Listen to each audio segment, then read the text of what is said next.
Hello guys, welcome back to this channel. Guys, अगर आप नए हैं इस चैनल पे तो सब्सक्राइब करके बेल आइकन को हिट कर लीजिए ताकि हर वीडियोस की नोटिफिकेशंस आपको मिले और आप सबसे पहले उसे देख पाएँ।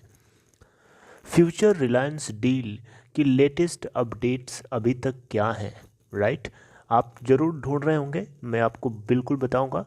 इसके अलावा कुछ चार इम्पोर्टेंट पॉइंट्स के ऊपर मैं आप लोगों से बात करूंगा। पॉइंट नंबर 1 कि अगर ये डील हो जाती है, राइट, तो क्या होगा। पॉइंट नंबर 2, अगर ये डील नहीं होती है तो क्या होगा। पॉइंट नंबर 3, ईडी का क्या एक्शन होने वाला है। ईडी मतलब एनफोर्समेंट डायरेक्टरेट, इसका क्या एक्शन होने वाला है। चौथा पॉइंट, फ्यूचर रिटेल लिमिटेड का नया स्टेप अभी क्या लिया जा रहा है, मतलब future retail limited Kishore Biyani जी अभी क्या कर रहे हैं। तो ये 4-5 पॉइंट्स के ऊपर आप लोगों से मैं बात करूंगा। तो सबसे पहले शुरुआत करते हैं कि ईडी यानी एनफोर्समेंट डायरेक्टरेट का क्या काम है, क्या एक्शन लेने वाली है, आइए देखते हैं।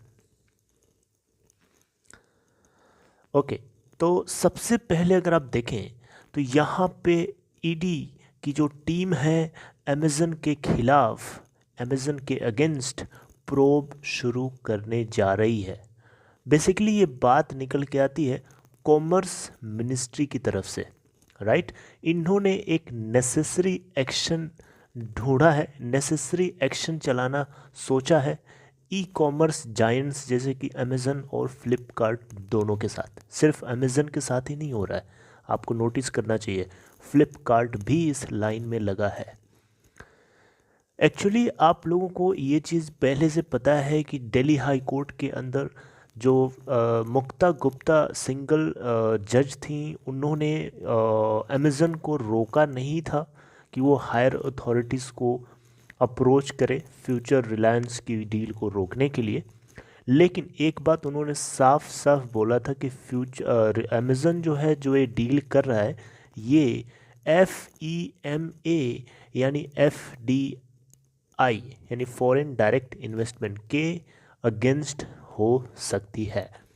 तो यहाँ पे कॉमर्स मिनिस्ट्री इन्होंने इस तरीके की एनफोर्समेंट एक्शन को शुरू करने के लिए ईडी को ये जॉब दिया है, और ईडी इसकी जानकारी पाने के लिए, जुटाने के लिए पूरी तरीके से प्रोब करना शुरू कर चुका है। और ईडी की तरफ से कोई भी एक्शन आता है इस तरीके से कि FDI के अगेंस्ट है अमेज़न का इन्वेस्टमेंट और फ्लिपकार्ट का, तो डेफिनेटली इन लोगों को दिक्कत हो सकती है, और ख़ासकर अमेज़न को, क्योंकि इस डील को रोकने वाला सबसे बड़ा यही है। और ये ईडी इस तरीके से अगर कुछ ऐसा करती है तो इस पूरे गेम को चेंज करके रख सकती है। पॉइंट नंबर 2 की मैं बात करूंगा कि फ्यूचर रिटेल लिमिटेड की तरफ से नया स्टेप कौन सा लिया जा रहा है। जैसा कि आप लोगों को पता है कि अमेज़न जो है दिल्ली हाई कोर्ट में फिर से अप्रोच कर चुका है, जब से security exchange board of India की तरफ से ऑर्डर पास हुआ है कि वो रिलायंस के साथ में फ्यूचर ग्रुप जो है डील अपना पूरी कर सकता है, कोई दिक्कत की बात नहीं है। तब से अमेज़न जो है दिल्ली हाई कोर्ट में कई बार अप्रोच कर चुका है, बस 4 पॉइंट्स के ऊपर इन्फोर्समेंट करवाना चाहता है सिंगापुर के इंटरनेशनल आर्बिट्रेशन सेंटर से मिले हुए इंटरिम इंजंक्शन को। उन 4 पॉइंट में से सबसे ज़्यादा जो असरदार दिखाई देता है और सुनने में और बातें करने में, वो है कि किशोर बियानी और उनसे जुड़े हुए जितने लोग हैं उनको जेल में भिजवाना, राइट। तो इन सारी चीज़ों के बावजूद भी यहाँ पे फ्यूचर रिटेल अभी क्या कर रहा है, NCLT यानी नेशनल कंपनी लॉ ट्रिब्यूनल, आपको पता है कि NCLT का फाइनल अप्रूवल चाहिए होगा इस डील को कंप्लीट कराने के लिए, उसके बाद ये डील डन। लेकिन उस डील को पूरी होने के लिए NCLT का अप्रूवल चाहिए, तो उसके लिए NCLT के पास में पूरा बंदोबस्त करके फ्यूचर रिटेल पहुंच चुका है, ऐसा नहीं है कि पहुंचा नहीं है।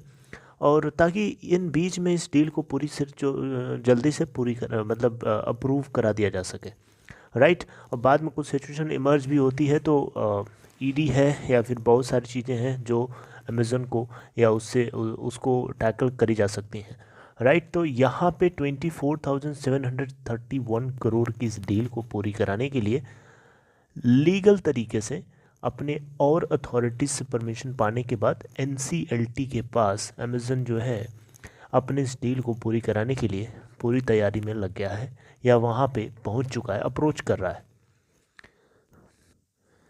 इस बीच में एक खबर ये भी आई है कि जो फ्यूचर ग्रुप है, किशोर बियानी जी, ये दिल्ली हाई कोर्ट को भी अप्रोच कर रहे हैं और इन्होंने रिक्वेस्ट तक करी है कि जो इस डील है, अगर ये डील नहीं होती है तो इनकी जो पूरी कंपनी है, इनका जो ग्रुप है पूरा कोलैप्स कर जाएगा।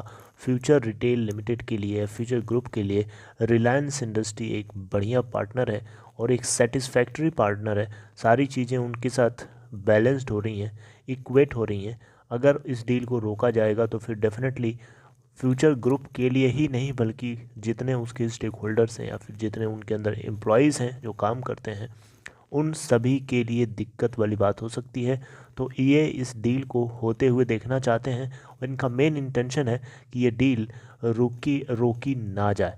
ये बातें फ्यूचर ग्रुप ने करी हैं दिल्ली हाई कोर्ट से। जैसा कि आप फाइनेंशियल एक्सप्रेस की इस हेडिंग को आप देख सकते हैं, will collapse if Reliance Industries deal doesn't go through, future to High Court। Okay, तो यहाँ पे अप्रूवल भी चाहिए एनसीएलटी से, वहाँ पे भी ये पहुँच चुका है फ्यूचर ग्रुप और दिल्ली हाई कोर्ट में भी अपनी बात को मनवाने के लिए रिक्वेस्ट करी जा रही है फ्यूचर ग्रुप के जरिए। अब देखना बनता है कि दिल्ली हाई कोर्ट इसके ऊपर क्या रिस्पॉन्स देता है, क्योंकि Delhi high court already Amazon के फाइल किए गए पिटीशन को सुन रहा है कि वो इनको डिटेंशन सेंटर में डलवाना चाहता है, राइट।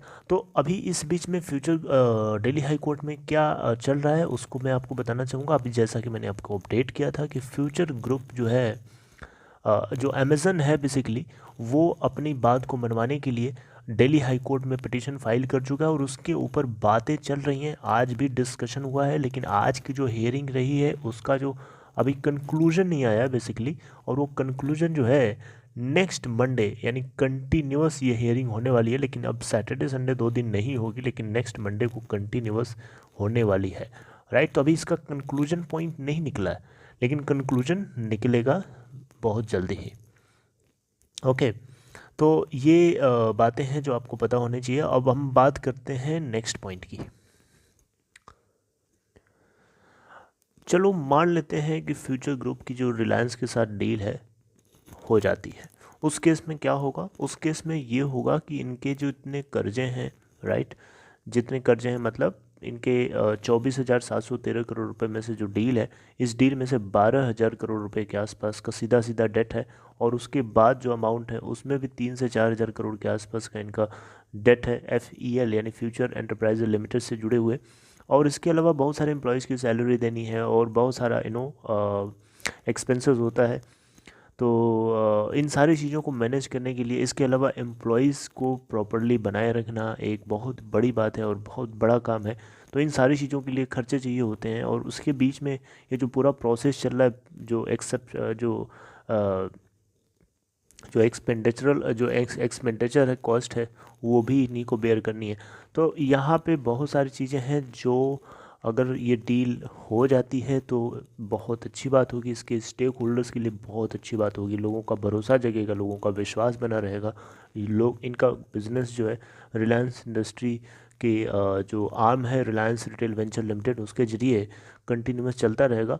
और बेसिकली यहाँ पे जो है इनके स्टेक होल्डर्स के ऊपर जो है काफ़ी उनके लिए बहुत अच्छी बात होगी, राइट। तो ये अगर डील हो जाती है तो बहुत अच्छी, अगर नहीं होती है उस केस में इनका जो कर्जा है, कर्जा एक्सपोनेंशियल रेट से बढ़ रहा है। आपको जैसा कि पता है कर्जा रुकता नहीं है, बढ़ता बहुत तेज़ है, राइट। इसके अलावा स्टेक होल्डर्स का विश्वास बिल्कुल ख़राब हो जाएगा, उनके लिए बहुत बुरी बात है, एम्प्लॉयज़ के लिए बहुत बुरी बात है इस डील को ना होने के बाद, राइट।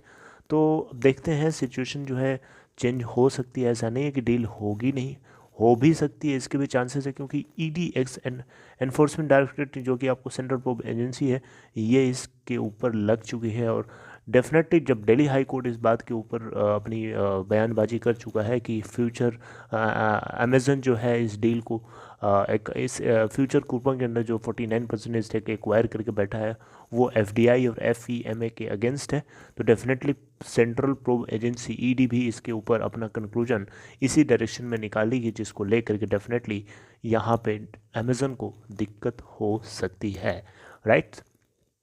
जिसका रिज़ल्ट होगा कि ये डील रोकी नहीं जा सकती है, इसको होना चाहिए। तो आगे नेक्स्ट जो सिचुएशन इमर्ज होगी डेफिनेटली आपको अपडेट मिलेगी। सो मैं आपको अब सीधे कंक्लूजन पॉइंट पे लेके आऊँगा, अब जब तक कोई और important step in mean while नहीं होता है, राइट। तो कंक्लूजन पॉइंट जो है मंडे को देखते हैं, अगर आता है तो ठीक है, नहीं आता है तो फिर नेक्स्ट डे कंटिन्यूअस होगी हियरिंग, राइट। उसके बाद मैं आपको डेफिनेटली उसका कंक्लूजन पॉइंट अपडेट करूँगा। So this is all guys. If you are new here, consider subscribing and press the bell icon to get notified for each videos. And last thing, which is if you want to open Demat or trading account, then there is a link for you in description box of this video. Click on that link to open an account in Upstock. See you next time guys. Take care. Thank you very much for watching this video.